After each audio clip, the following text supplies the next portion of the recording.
What's up, tribe? How you guys doing? This is your Love and Hip Hop New York review, season 9, episode 6. So, all right. So there are two storylines that I think are that I'll say those two for last. Let's go. Let's get through this other stuff first. So first of all, let me say this.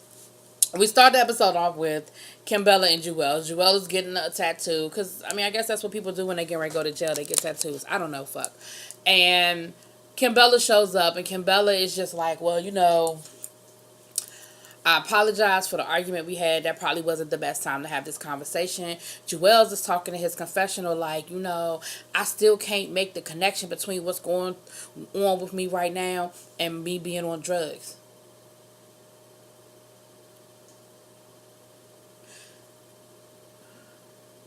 How you can't make the connection between you going into the damn airport with a loaded gun in your bag, and when TSA says to you, we need to check you further, stay right here, and you walk out of the motherfucking airport, leave your bag with a gun in it, while you already got warrants, and you don't understand how, because you're not going to tell me you weren't high. You're not going to tell me you weren't high. So you're not going to tell me that you don't see the connection between your drug issue and you being in the situation that you're in right now. So maybe Kimbella's timing wasn't appropriate, but what she said is pretty damn accurate. You wouldn't be, but for your ass getting high, popping them Percocets, I don't think you'd be in the situation that you in. But okay, whatever. You know more than I know. I'm just on the outside looking in. But to me, whatever. All right, then we got the Joe Budden sin situation. Joe's talking to his mom, and she's like, "What's up? Like, y'all been together for 2 years. You got a baby. What's the deal? You told me you wanted to marry her. What's up?" And Joe says, "Well, I did want to marry her. However, I've seen some things lately that I'm just not really crazy about, and I don't know if she's ready for that next step." Okay, now we starting to get a little somewhere. I'm gonna put a pin in that because we're gonna come back to that later. All right, let's go on and get this storyline on out the way.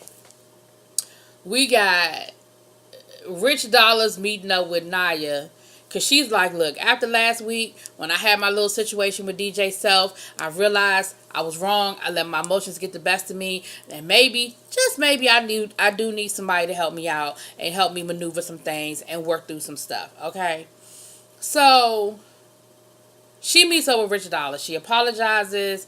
He says, the other night wasn't your fault. My artist was really tripping, and I can admit that.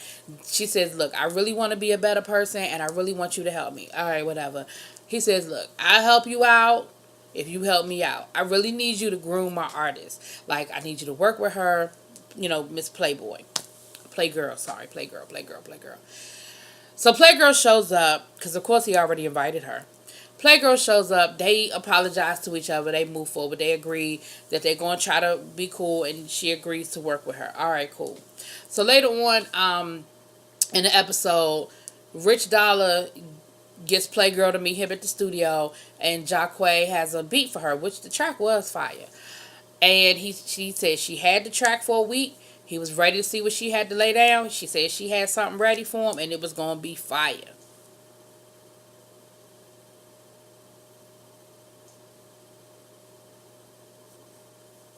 It wasn't fire. It should have been on fire. But it wasn't fire. She was doing that like bubble gum type rap. You know what I'm saying? And it wasn't. It wasn't. And that's like the second time we've heard her rap, and it's not any good. So it's like, Rich, are you just gonna try to exploit the transgender storyline, knowing that she doesn't really have the talent to be a rapper, or did you hear something we just ain't heard yet? Now, from my understanding, she's a IG celebrity. I didn't know her, but she is an IG celebrity that a lot of people know. So maybe there's some other stuff out there of her rapping, and maybe this is all like part of her storyline. I don't know, but that shit she dropped in the studio was not fire. And Rich told her so when she came out the studio. Rich was like, you told me you was ready. You told me you had some fire, and this ain't it. And like, you need some help. Like, we really need. And it hurt her feelings a little bit. You know what I'm saying? So later on, we see her and Naya talking, and Naya listened to what she had to say, and Naya was like, yeah, that wasn't really fire. So it's like, okay, So we're gonna see where that leads us later on down the line, right? So then we see there were two things that happened in this episode that were real for me. There were two storylines that I thought was that hit on some real shit. Okay, so here's well, actually three. I take that back. There were three things that I thought hit on some real shit in this episode. So here's the first one: Mariah Lynn and Jonathan talk. Now, the meeting up was staged. That's not the part I'm talking about. I'm talking about the storyline part of it.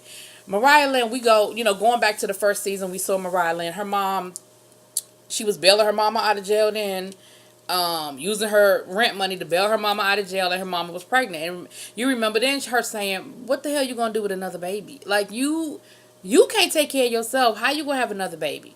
Well, mama had the baby.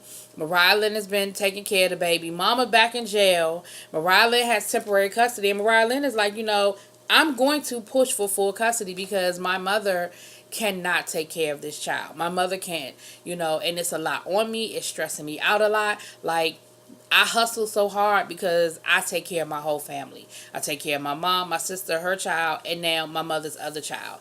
And yeah, I might, spaz out on social media sometime. I might do a little too much, but people just don't understand how much I really have going on, like, outside of all of this. And you know what? I can feel her. Like, that's some real shit. You know what I'm saying? Like, that is some real. And again, we know it's a part of her real life because we saw it from the first time we saw her. Like, that's how we were introduced to Mariah Lynn, is that her bailing her mama out of jail. So we know that it's some real shit with that, right? So that was a real storyline for me. Again, her and Jonathan meeting up was, manufactured. But the storyline, like what's really going on in her life outside of this show, that's some real shit.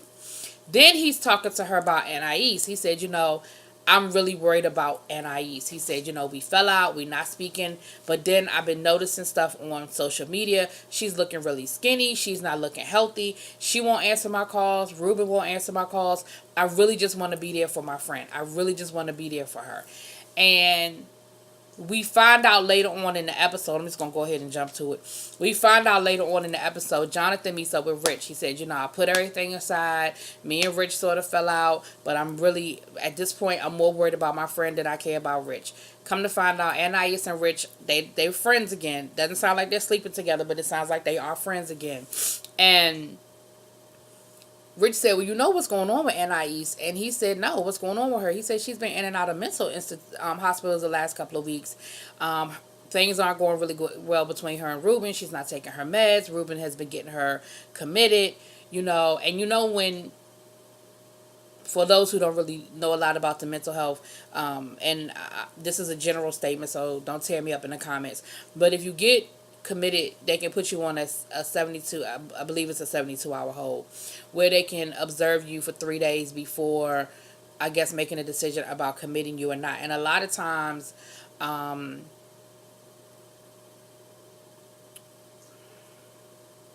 anyway, I'm not going to go down that road. It sounds like that's what Ruben is doing, that he's getting her committed on a 72-hour hold, because they said that she's there for 3 days at a time. I don't know if Ruben is using it as a tool because of their home situation, or if legitimately Anais is a danger to herself. They said that a lot of times in the hospital she's been saying things and doing things, talking about conspiracy theories, talking about all these other things that are making him feel like she's a danger to herself and to her children. And see, those are the code words. When you start talking about mental health and somebody going into the hospital and stuff, that's the code word. The code word is a danger to themselves or others, right? And so I don't know if Ruben, but again, I feel like this passes the glass wall of reality TV, and I think this is something that Anais is dealing with in her real life. I don't think it's a storyline. A lot of people have been commenting on her weight loss. A lot of people have been commenting on the way she's been looking. and even her filming for the show. Like, I do think that she probably had a bigger role in the show, but you notice that she hasn't really been in a lot of scenes other than that first, the first 2 or 3 episodes, because I feel like there really was some stuff going on with her that she wasn't available. But what was some real shit that Rich dropped on Jonathan, he was like, look, are we having an honest conversation? And Jonathan was like, yeah, we having an honest conversation. And he was like, you and Anais have a toxic relationship.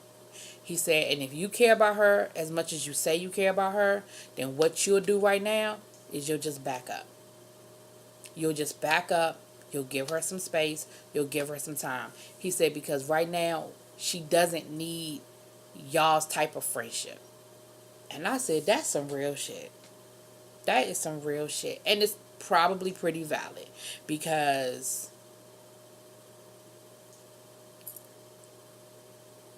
and Jonathan even said, he said, well, I know, he said, but I'm not like that anymore. I'm not like that anymore. Yes, you are. That is who you are, Jonathan. I know they ain't trying to spin this storyline about you using your anxiety, drugs, and drinking, and that's been the reason why you've been spazzing out on people or whatever.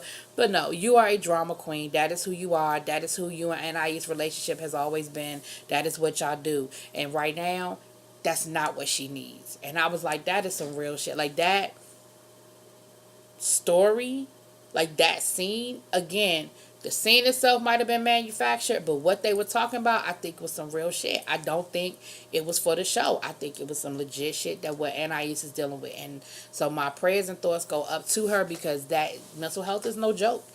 It's not a joke. It's not a game.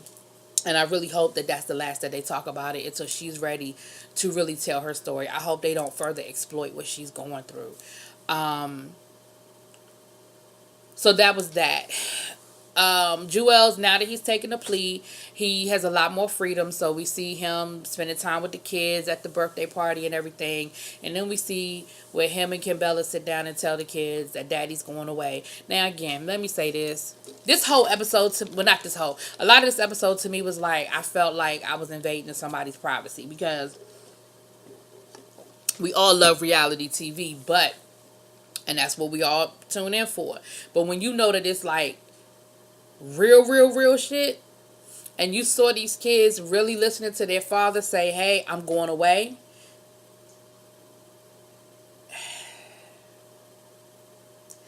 and their reaction, I mean, I think it was the little boy said, well, can't you just tell them you don't want to go? And he was like, well, I'm trying to tell them that. And then the little girl was, was like, well, I don't have your number to call you. Like, that's, again, like, y'all, that was heartbreaking to see them have to have that conversation with their children about him going away and him being away from the family and stuff. That was heartbreaking. That was really heartbreaking.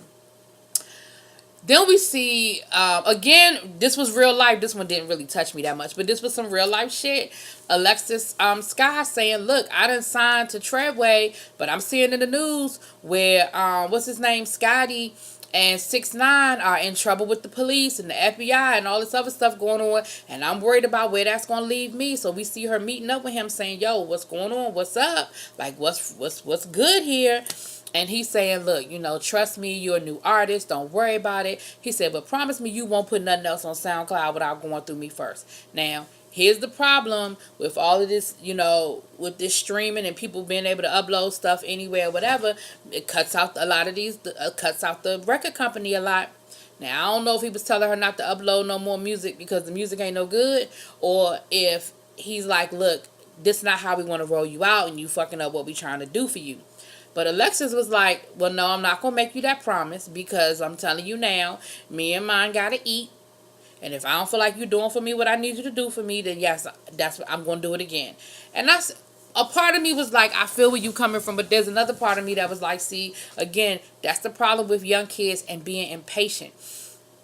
If this man is really out here making hit makers, Fetty Wap and 6ix9ine and all these other people out here that's making money, be patient and let him lay down his groundwork and let him roll you out the way he needs to roll you out in order for you to make some money. Like, I get the immediate need. Like, we all understand that.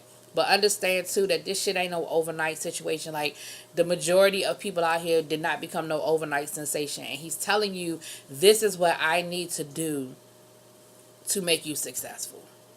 And you telling this man point blank, I hear you, but I'm not doing it your way. Then why you sign with him if you don't trust him? If you don't think he's gonna make you a star? If you don't think he's gonna get you what you need, why sign with him? Why do it? Don't get that. So that was just a really quick scene, because again, we know that they had their own like real life legal trouble. So I'm sure it was only but so much he could say or get into when it came to what was going on with him or whatever. So that was just a quick little scene. Last but not least, I think I went through everything else. Last but not least, let's go back to Joe Budden and Sin. So again, we get a little more insight, because again, I thought this whole he don't want to have sex with me storyline was just some old dumb shit that I was like, Lord, I am not getting ready to sit through a whole season of Sin begging for him to have sex with her. Because even when Joe was talking to his mother, and he was telling her about the whole situation with the sex piece, she was like, "Oh, you don't want to, she don't want to have sex with you." He was like, "No, it's the other way around." And his mother was like, "Oh, like it's usually not the man that has the problem." So when he was talking to his mother again, like I said, he was expressing that they're just some things that he's not happy with, and that's why he doesn't feel like they're ready to take it to the next level. And then we saw Sin later on saying that she just wasn't happy, that she just didn't like the way things were going and the direction that their relationship was, and that she just wasn't, she wasn't getting any family time like she wanted to and things of that nature. So we see Joe dressed up, he about to roll out, and she like, "Where you going?" He was like, "I'm going to work." She said, "I thought me and you were spending some family time today. I thought you were going to be here." He was like, "I don't know why you thought that." Like, you saw he was confused, like, "What made you think?" She was like, "Because I thought that's what I told you I needed more time with you or whatever." She was like, "We need to talk." He was like, "I really don't have time to," in his confessional, he was like, "I really don't have time to have this conversation with her right now, but I know if I don't, it's going to be a problem. So let me go ahead and hear what she has to say." And basically, she's telling him she's not happy. She doesn't like where their relationship is. She feels like he doesn't spend enough time with her, and she needs some time because, she's just not happy. Said he works all the time and everything. And he was like, "Look, I'm working a lot." He said, "But I'm working a lot because I need to hustle. I need to grind now so that later on I can work when I want to work, not because I have to work." And I get it. You're trying to get to a point where financially you're good. He said, but then it got a little deeper, because see, he just, at first, all these earlier episodes, he just kept talking about work, work, work, work, work. But now we get into some real shit. And now we get into a little bit of deep and find out what's really going on below the surface with their relationship. He said, "For the last year and a half, you are not the woman that I fell in love with." He said, "You've been battling with some depression. You've been battling with your mental health, and you're not being honest about it." He said, "And I need you to deal with that." She said, "Well," sorry, hold on. Okay. She said, "Well, you are not spending any time with me, and that's not helping my mental health. It's not helping me that I feel like you're not there for me, and you're not being there for me." And he said, "Look, at this point, I need you to get a grip and get some help." He said, "And I'm okay with not being with us breaking up if that means you're going to be okay mentally. Like, I don't want to be the reason why your mental health is fucked up." And I understood what he was saying. My problem was he said it and then he left. He was like, "And with that, I gotta go to work." So you don't drop that on somebody and then you leave. I understood the point he was trying to make. He was like, "Look, if us being together is what's hurting you mentally, then I want you to get the help that you need, and I support that. And if that means that me and you don't need to be together right now, or be together because that's a problem, then I'm cool with that. But you don't drop that on somebody and then be like, and I gotta go to work. Like, I know if that were me, that would fuck me up so bad. Like, regardless of the, like, that's the day you call out of work. That's the day. And I get it. He don't have a 9 to 5. He does podcasts. He does appearances and stuff like that. Like, I get that maybe where you're getting ready to go, it's not something you can cancel. But then you say to me, you say, look, this is a deeper conversation than we have time to really get into right now. I absolutely have to go. You know, I have an appearance to make. They've already paid the money. I can't miss it. But I tell you what, I'm gonna be home as soon as it's over, and we're gonna finish this, okay? Like, that's how you handle that. You don't just drop that on somebody and then be like, and I gotta go to work. But do I think it's a real conversation? I do. Maybe she's dealing with postpartum. Maybe she already said that she doesn't feel sexy anymore because her body's not what it was. And, you know, like, and that's real shit that women go through. So I don't know if that's what's really going on with them. I don't know what the situation is. I feel for her. And Joe, I need you to be a little more sensitive about this shit. Okay? Anyway, drop it in the comments. Let me know what y'all think. Peace.